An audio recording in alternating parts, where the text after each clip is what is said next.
Well, hey gang, it is I again, your cat, Daddy Jackson Galaxy, and it is the time when you give me questions, and you're like, please, what is this? And I go, I have no idea. No, I'm kidding. Well, sometimes, but not this time. Today, we have Aileen, who is asking from Minneapolis, Minnesota, what is the deal with my cat, Dexter? Well, her cat, Dexter. Anyway, Aileen, take it away. Hey Jackson, my name's Aileen Brown. I'm from Minneapolis, Minnesota. This is of my cat Dexter. And he has this thing with smells. When he uses his litter, if he smells something else, he starts scratching. Whenever he does his litter, he scratches, and then he goes back and smells and then starts scratching on either the closet door or his food, actually. I've got a little mat. He'll actually flip the mat over the food as if the food smells. Can you please help me? I've never had a cat that was so into smells like Dexter is. Thanks.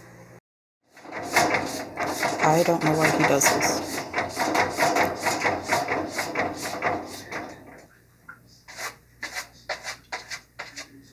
Let's talk about Dexter. Here's the interesting thing. You keep talking about, well, it smells, he's so into smells. That's not exactly what's going on here. The interesting thing is there could be a couple of different reasons why Dexter is doing what he's doing, and I'm gonna have to take a guess, not really knowing him and not having been in your home. That's the disclaimer that you guys always hear me say. Why do cats bury their poop or not bury their poop? Or why do they bury their food or not bury their food? Well, it's rooted in a couple of things that we actually see in big cats. This is something that goes across big cat, small cat, wild cat, domestic cat lines. But what it all does boil down to is the raw cat. So when we talk about the raw cat, that's the ancestral cat, the one who is just the supreme hunter, but also knows what it's like to live right in the middle of the food chain, always hunting and always being hunted at the same time, always dealing with other cats, always dealing with predators and prey, the whole 9 yards. So how does that in some way apply to Dexter? Well, cats will bury their poop if they are trying to throw their prey off the scent, so to speak. They don't want someone that they're about to prey upon knowing that there's a cat in the area, so they'll bury the poop. And then you've got cats who don't bury their poop, and in a lot of ways, that's a more dominant move. That's a cat who wants everyone else to know, hey, this is my spot, right here, just in case anybody was wondering, and that means other cats as well. Just in case you want to know, this belongs to me. And that is that sort of cat mojo type of thing. It's also kind of an over-owning vibe, if you ask me, but hey, that's another story for another day. What about Dexter? Well, that move to cover can also be like, I just don't want anyone to know I'm here. I don't want to sort of rock the territorial boat, as it was, so I'm just gonna bury everything here. Now that is, if it's done in a quote-unquote normal way, I poop, I bury, well, then that is just part of being in a cat social structure. And then there's covering food, which is also really going after the same vibe. I've got something that I killed here and I'm going to bury it because I don't want to share it. Nor do I want to tip anybody off that I've got food here. Campers who know they're in an area with bears, they just make sure that when they eat their food, they bury it, man, because they do not want the bears to know that there's a buffet to be had in the area, because then, you can become part of that buffet too. Anyway, I digress. Burying food is not abnormal. Burying poop or pee, not abnormal. Doing it to the degree that Dexter is doing it, I'm not going to say it's abnormal, but it does, to me anyhow, show a real lack of confidence. It's making sure, I got to make sure that I just keep doing this behavior, keep burying, because I don't know if someone is going to get me. I don't know if I'm going to threaten another cat's territory, even though Dexter lives by himself. So that is a lack of mojo. I'm just seeing kind of what I call sort of a wallflower behavior. Don't mind me. I'm just sort of here, and I'm just making sure that I'm not bothering anybody. So what we really need to do is work on Dexter's mojo a little bit. And of course, this has nothing to do with your relationship to Dexter. It looks like you love him a lot. Obviously, you care about him a lot. That's not why this would be happening. The reason why Dexter could have a lack of confidence could be traced back to his kittenhood, where he was the one who was picked on by his litter mates, that he might have seen this behavior from his mom and he had to copy it. And part of it could be even genetic, that he's genetically predisposed to nervous behavior.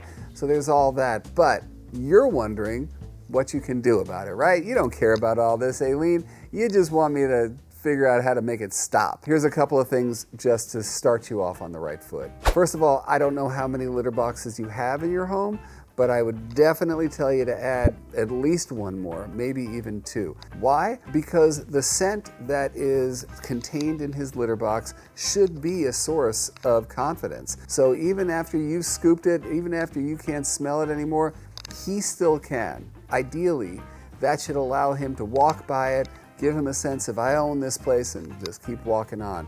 So if we spread out the litter boxes around the home, there's more to own, at least from where he stands, and that should boost the mojo a little bit. The second thing to look at is where you've put that one litter box in that closet there. That noise itself that he makes around that wall just could help sort of feed a bit of an OCD loop.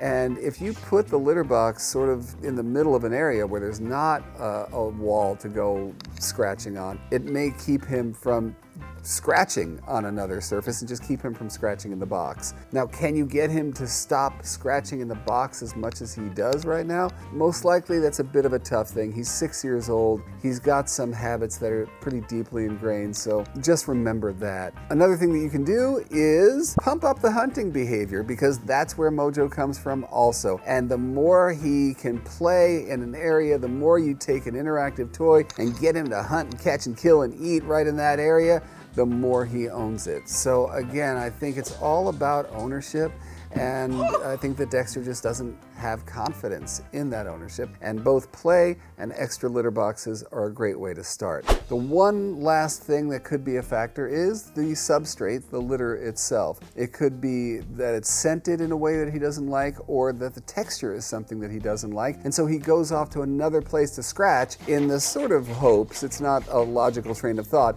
but in the sort of hope that he can scratch there and still get the job done.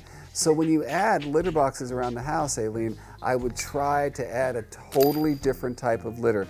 If you're using scented, using something that's totally unscented, and I would also err on the smoothest thing you can find. No crystals, no clay, no anything like that. Just make it so that it feels kind of like sand and that it has no scent to it, and see if in that litter box he stops scratching all over the place. Now let's switch over to the other thing, which is the burying of food. We've talked about that a little bit and sort of the roots of that behavior, but again, he's overdoing it. One thing that you can do is just, first of all, make sure that you are sticking to meal times and not free feeding him.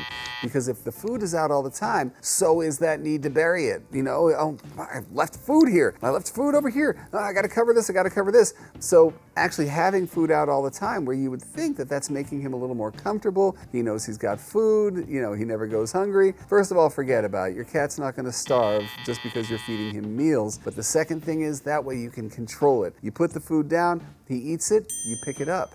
There's nothing to cover, there's nothing for him to say, oh, I left something sitting out. Just switch to mealtime, and that'll really help that behavior. Now, if you already feed mealtime and he's still doing it, just use it as a cue to pick up the food. At that point, he can just be done. And if you think about it, that makes perfect sense. He eats and he's like, oh, I'm full, I should cover up the leftovers. So even if you're not leaving food out all the time, but you are feeding meals, that is your cue to pick it up, call it a meal. So in essence, Aileen, there are a number of causes, whether they be natural and sort of raw cat related, whether it can be hereditary, whether he could have watched his mom do it, and when he was very young, he just modeled certain behavior, and there could be a bunch of cures for the problem as well, and there may not be.